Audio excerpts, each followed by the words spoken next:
This video is Tuning a Redhawk Linux System Part 2. Thanks for joining. My name is Mark Slater, and I'm a Systems Analyst for Concurrent Real Time. In Part 1 of this video, we referred to this white paper and started exploring the ways in which a Redhawk system can be optimized for maximum performance of your real-time application. We talked about pre-execution steps like kernel tunables and custom kernels, CPU shielding, and interrupt vectoring. In this video, the focus will be post-execution, controlling how your processes and threads run on shielded resources, being aware of where your application resides in memory when your architecture is NUMA, and finally, some programming practices that may benefit the application. I want to begin over here with a couple of shells. The top shell is looking at the man page for run. So in the previous video, you saw me use the shield command to reserve system resources for my own use. In this video, we're going to be talking about how to take advantage of that using the run command. So the run command is able to control everything about how a process is running. So it can be used to start a process in a particular way, or it can be used to affect the way a process is running. So in the bottom shell, I've just begun a process called where am I? And he's simply constantly reporting where he is, what his scheduling policy is, what his priority is. You can see him currently running in CPU 1, now 2. So he's bopping around freely. And if here's a little review, look at the shield command, I see that my 8 virtual CPUs are currently not shielded in any way. If I were to come along and reserve, say, shield-all from everything, maybe 2 through 5, -C is just redisplay. So I can see now that my CPUs 2 through 5 have been reserved. And I could see my process come off of CPU 5. I believe it was running there at the time. So we will now see where am I running anywhere but those CPUs, because his CPU mask is everything. But remember the rule that says if you can run somewhere else, you won't run on a shielded CPU. Only if a shielded CPU is the only place you're allowed to run will you be able to stay there. So we see where am I bouncing around.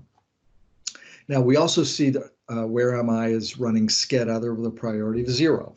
We'll talk more about priorities and scheduling policies in a moment, but for the moment, just know that sched other is the default scheduling policy and priority of 0. So I made no attempt to run him in any particular way, so he's running in the default way. But I do have the run command, and I can start the process over again with run, or I can affect a currently running process. He has the -thread ID option. I could give him 1711 as a thread ID, or I could give him the name option. So where am I is the name of that process. I can give it a CPU bias, let's say 1 in the middle, 3, a shielded CPU. Let's give him a scheduling policy of FIFO. Let's give him a real-time priority of, say, 40. And that simply, as you can see down below, I've controlled how this process is running. He's bound to CPU 3. We will not see him move now, because that's where he's allowed to run. His scheduling policy is sched FIFO, and he's got a priority of 40. While we're here talking about this, let me just briefly bring up Nighttune. Nighttune is one of a suite of 5 tools that we call Nightstar. You may or may not have these tools. They are optional, but if you do have them, you'll, or if you saw the first video, you'll know that this is the default screen, and in the upper right is my shielding and binding dialog. So I use this rather than the the shield command on the command line to do the shielding.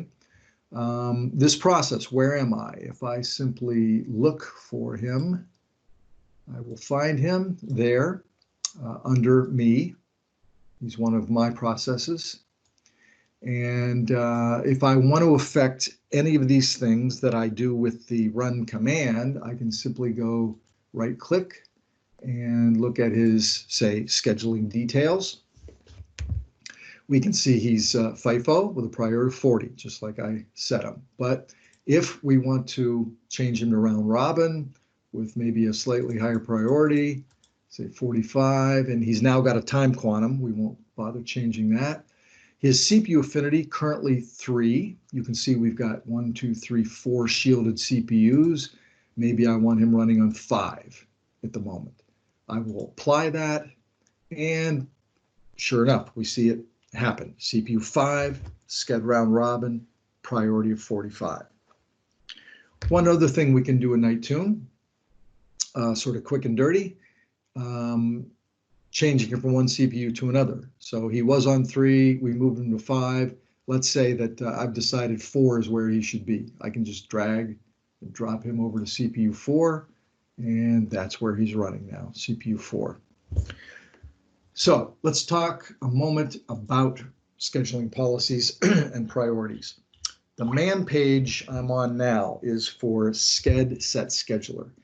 I'm sure this information is in other man pages, but this is the one I found. But anyway, here are good descriptions of all the scheduling policies, 3 of which are non-real-time: sched other, sched batch, sched idle.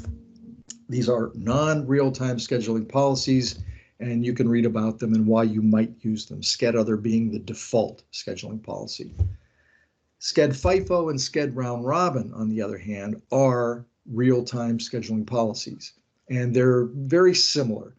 More detailed definition is down below. So sched FIFO, first in, first out, is very simple. You give it a real-time priority, somewhere between 1 and 99, and nothing with a lower priority can preempt it. That process will be on the CPU until he either finishes, potentially blocks on something like I/O, like an I/O call, or whether he blocks voluntarily using something like sched yield. But until that happens, nothing that doesn't have a higher priority will preempt him. Only a FIFO process with a higher priority will preempt him. Sched round robin is very much like sched FIFO, except he does have a time quantum. So with a sched FIFO process, you could have 2 processes of the same priority on a CPU, and they would both get time to run. They would simply either expire their time quantum and hand over the CPU to the other guy, or one of the previous reasons would also apply. They finish, they voluntarily yield, they block, for an I/O call, something like that. One other thing I want to mention. So these scheduling policies, you might think, well, you've showed me how to shield a CPU from everything. I can put a single process on one of those shielded CPUs, and he's all alone. Nobody will preempt him if I don't let someone on there that could preempt him. So why do I need to worry about scheduling policy? Why not just run him sched other on this shielded CPU with no competition? Won't that be fine? The answer is no. You still want to use a real-time scheduling policy. And the reason is there are 2 classes of kernel timers. The default schedulers, the non-real-time schedulers, have a built-in delay. It makes the timer more efficient, and the real-time timers do not have that delay. So they are less efficient in terms of getting things done on the system, but they are better for your process. So again, use one of the real-time priorities, scheduling policies, sched other or sched FIFO with your real-time process. Let's talk now about NUMA. And to do that, because I'm on my laptop, which is not a NUMA system. So I'm going to refer back to the white paper. And when I was creating this white paper, I did get on a NUMA system to look at some output. So NUMA, of course, is non-uniform memory architecture. And what that means is there is more than one CPU socket, each of which could have multiple cores and probably will have multiple cores. So the consequence of that is that each of these sockets will have a local memory pool. And if you are running your process on one of the cores, on a particular socket, you would prefer to have your application run in that local memory pool, if at all possible. That is going to happen by default on redhawk. So you should know that wherever you decide to run your process, if possible, redhawk is going to run that process on that local memory pool along with all data, all kernel pages that could be necessary. That happens automatically. So, C library stuff is going to be copied onto that local memory pool to support your running process by default. Now, you should know that the run command does have NUMA related options that you can take advantage of. There's a -B for bind or -P for preferred, and it simply controls what will happen if redhawk is unable to fulfill that promise of getting everything on that local CPU, maybe because there's other stuff there or it's too big or whatever. So what happens next basically is controllable by option. So you could set it up so that the process dies if it can't be bound to local memory. Speaking about memory, it's always best when possible to lock a process's address space down, okay? It prevents things like paging, okay? Non-real-time CPU exceptions that you don't want your program to have to deal with. While we're still in the execution segment of this video, let me mention the -L option to run, -L. That's going to allow you to lock a process's memory space down, even if you don't have source. In a moment, we'll talk about how to do that when you have source. But you may have some application that wasn't created in-house. It might be some graphics application that's part of your whole thing. But you can still run it and lock it down by using the run command with the -L option. Okay.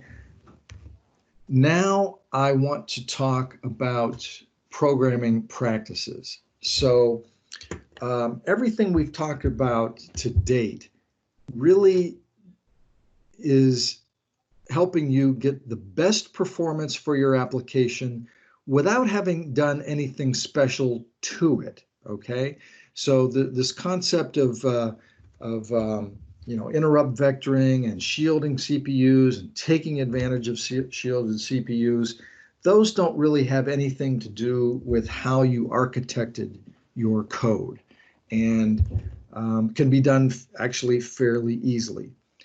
So some programs, depending on their state, you can make coding changes. You can consider things that you can do on a redhawk system that would be beneficial.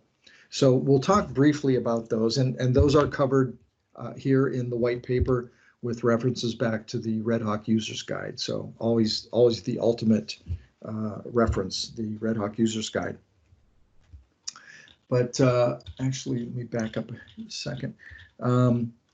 So we were talking a moment ago about memory locking, and here we go.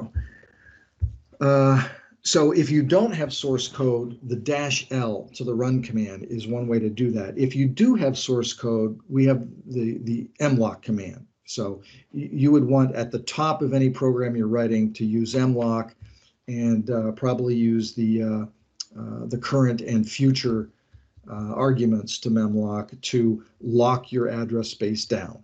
And in a similar situation, if it can't do it, you're going to get errors. But if it can, it will be locked down. That's the way you want to be to avoid things like paging. I'm going to talk about hyperthreading here for a moment. Now, we talked about hyperthreading in the pre-execution part, video 1, and that was just sort of because typically you're going to figure out whether your system is going to be hyperthreaded or not prior to starting your application. But I want to mention it here too, because whether or not you decide to hyperthread CPUs depends on the nature of the application.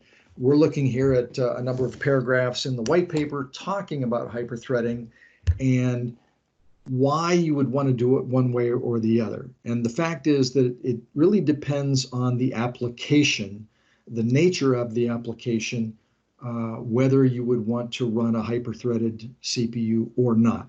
If your main concern is absolute determinism, the answer is going to be run on a non-hyperthreaded CPU. It will not be sharing its execution resources with any other pipeline into it, and that's the way you want to run. There are types of applications, client server, things that can take advantage of the fact that you've got one area of cache, and so there are applications that could run better with hyperthreaded siblings than without. So I just want to point that out and show you that there is a section in the paper that deals with that. Now, talking about other, let me scroll forward a bit here, other things that you might consider if you are able to develop code or you're in the process of developing code for a redhawk system. So there are a few things you should be aware of. Post-wait. If you have processes that, or threads of processes that need to synchronize with one another, know that we have a mechanism that does that very efficiently. It's the post-wait family of calls. And, if you're developing code, look that up, use it. Rescheduling variables, okay? Applications often need to share a system resource, okay? So different processes need to get to this system resource. They want to make sure that, it's not corrupted while they're reading it or writing it. And so your code will use spin locks, okay? And that's a way to say, I've got this thing, nobody else is getting it until I release it. So typically, spin locks, to implement them, you need to take care that you will not be preempted, because imagine you take the resource, you've got the spin lock, and now you're preempted.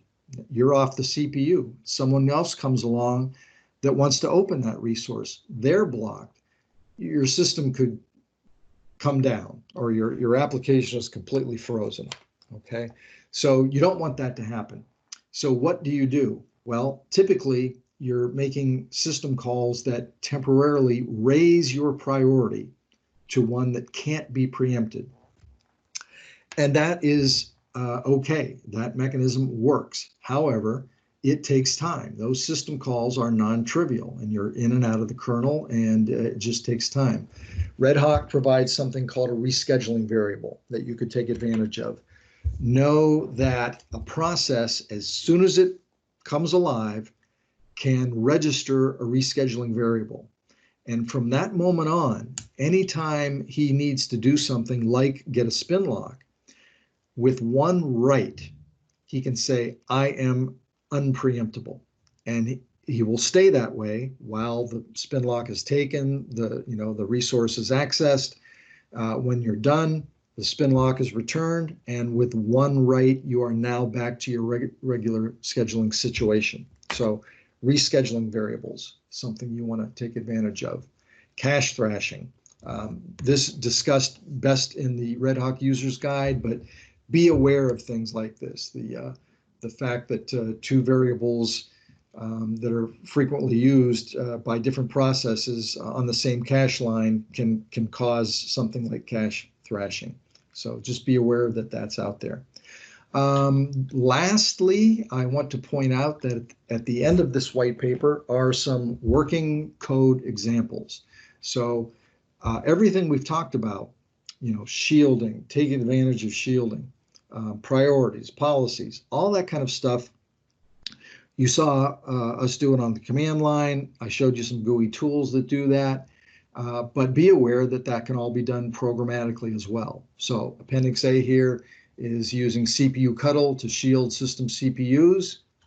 That code works. You can just cut and paste it, run it.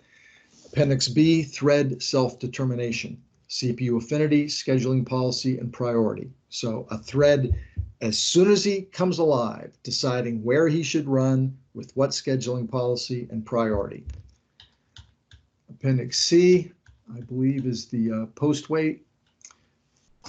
Okay, so this is an example of threads synchronizing with one another. And then finally, Appendix D is an example of the using the rescheduling variable. So I hope these two videos were helpful and good tuning.